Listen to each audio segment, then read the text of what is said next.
पैसा ले ले बता पहले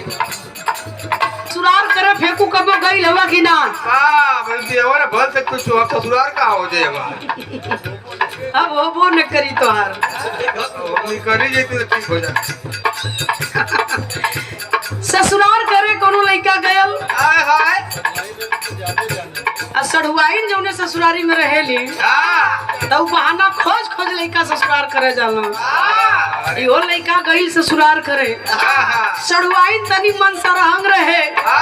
छौक के जीजा के आगे खड़ी हो गई अरे मन काट रहा है का जीजा गइल बड़ा बुलेट से हाँ फट फट फट फट बुलेट से जीजा गइल वो ससुराल करे अपन सढ़ुआइन कलश की सुना ए जीजा कबो आवेला नाही आइल बड़ा तो तनी जमनिया बाजार घुमा देता ना रस्ता चाटे ले जाता लौंग लत्ता हां हो ओकर नाम लौंग लता लत्ता ना कलश की ए जीजा तक जमनिया बाजार सुनाई बहुत बढ़िया बा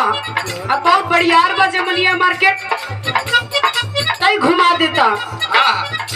कल के ठीक है चला घुमा दे दर्शन वर्शन करा दे कल उसकी चला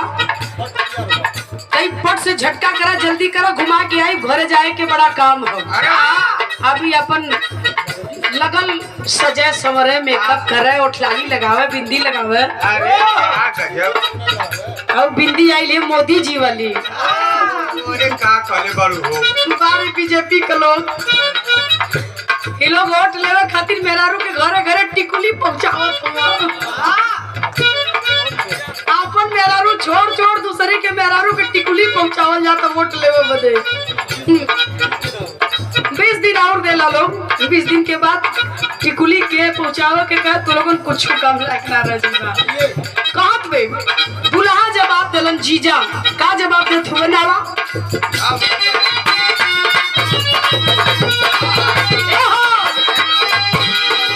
जाता रुमाई के दर्शन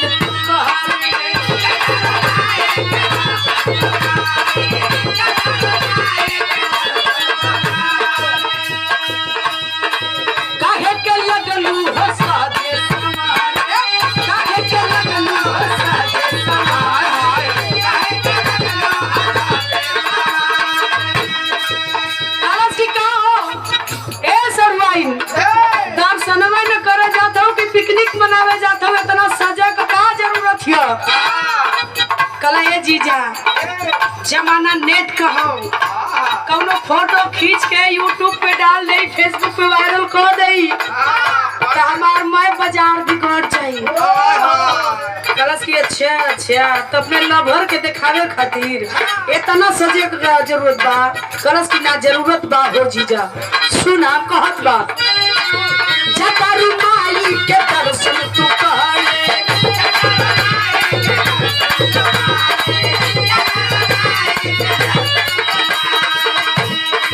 काहे के लगलू हंसा दे सवारे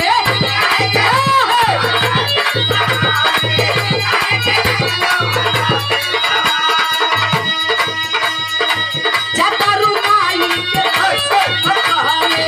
काहे के लगलू हंसा दे सवारे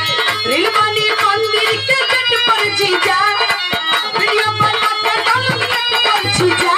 बुलेट पर जीजा बुलेट पर जीजा अरे नचली कुमार